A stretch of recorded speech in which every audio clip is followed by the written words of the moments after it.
ഇന്ന് ഓട്ടിസം ദിനമാണ്. അതുകൊണ്ട് തന്നെ എന്താണ് ഓട്ടിസം എന്ന് പറഞ്ഞുകൊണ്ട് തന്നെ നമുക്ക് ആരംഭിക്കാം. മാത്രമല്ല ന്യൂറോ സംബന്ധമായ മറ്റ് അവസ്ഥകളിൽ നിന്ന് ഓട്ടിസം എങ്ങനെയാണ് വ്യത്യാസപ്പെട്ടിരിക്കുന്നത്? ഓട്ടിസം എന്ന് പറയുന്നത് മറ്റ് ന്യൂറോളജിക്കൽ അസുഖങ്ങളിൽ നിന്ന് കുറച്ച് വ്യത്യസ്തമാണ്. കാരണം ഈ കുഞ്ഞുങ്ങളെ കാണുമ്പോൾ ശാരീരികമായോ മറ്റു രീതിയിലോ പ്രത്യേകിച്ചൊരു വ്യത്യാസം നമുക്ക് തോന്നത്തില്ല.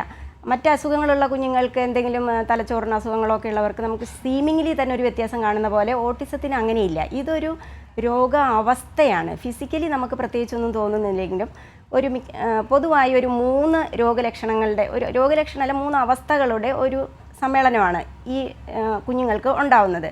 അതായത് ആശയവിനിമയം, ആശയഗ്രഹണം എന്നിവയിലുള്ള ഒരു പിന്നോക്കാവസ്ഥ, പിന്നെ റിപ്പീറ്റഡായിട്ട് പല കാര്യങ്ങൾ ഇങ്ങനെ ഒരുപോലെ ചെയ്തുകൊണ്ടിരിക്കുന്നതിനുള്ള സെയിംനെസ്സിനോടുള്ള ഒരു ഇഷ്ടം, ഇങ്ങനെയുള്ള കുറച്ച് കാര്യങ്ങൾ ഒരുമിച്ച് ചേരുമ്പോഴാണ് നമ്മളൊരു ഓട്ടിസ്റ്റിക് ബിഹേവിയർ എന്ന് പറയുന്നത്.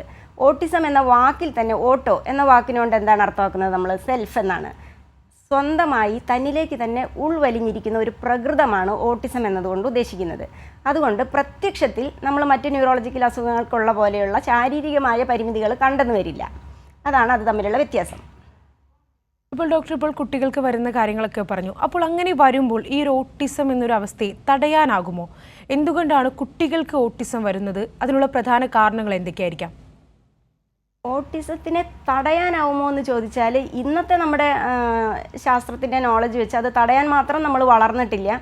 അതിൻ്റെ കാരണങ്ങൾ പോലും നമുക്ക് കൃത്യമായിട്ട് പിടികിട്ടിയിട്ടില്ല. കൃത്യമായി ഇന്നതെന്ന് കരുതി അങ്ങനെയാണെങ്കിൽ നമുക്കതിനെ തടയാനുള്ള സ്റ്റെപ്പുകൾ എടുക്കാൻ പറ്റത്തുള്ളൂ. ഇതൊരു മൾട്ടി ഫാക്ടോറിയലായിട്ടാണ് ഇപ്പോഴും ഇരിക്കുന്നത്. ഒരുപാട് ജനിതക ഘടകങ്ങളും എൻവയോൺമെൻറ്റൽ ഫാക്ടേഴ്സും കൂടെയുള്ള ഒരു ഇൻ്റർപ്ലേ കൊണ്ടാണ് ഇപ്പം ഓട്ടിസം ഉള്ള ഒരു കുഞ്ഞ് ജനിക്കുന്നതെന്നാണ് നമ്മുടെ കറണ്ട് നോളജ് പറയുന്നത്.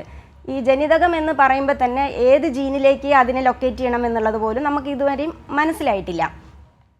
പണ്ട് ഒരു 70 ജീനായിരുന്നെന്ന് വിചാരിച്ചു, ഇപ്പോൾ അതൊരു 230-250 ജീനുകളിലോളം വ്യാപിച്ച് കിടക്കുന്ന ജനിതക തകരാറുകൾ കൊണ്ടാണെന്നൊക്കെയാണ് നമ്മൾ മനസ്സിലാക്കിയിരുന്നത്. നമ്മുടെ അത്രയേ ഉള്ളൂ. അതുകൊണ്ട് അത് പ്രിവെൻറ്റ് ചെയ്യാമോ, ഗർഭാവസ്ഥയിൽ കണ്ടുപിടിക്കാമോ എന്നുള്ളതിനൊന്നും ഇപ്പോഴും നമുക്കതിന് മുഴുവൻ ഉത്തരം കിട്ടിയിട്ടില്ല.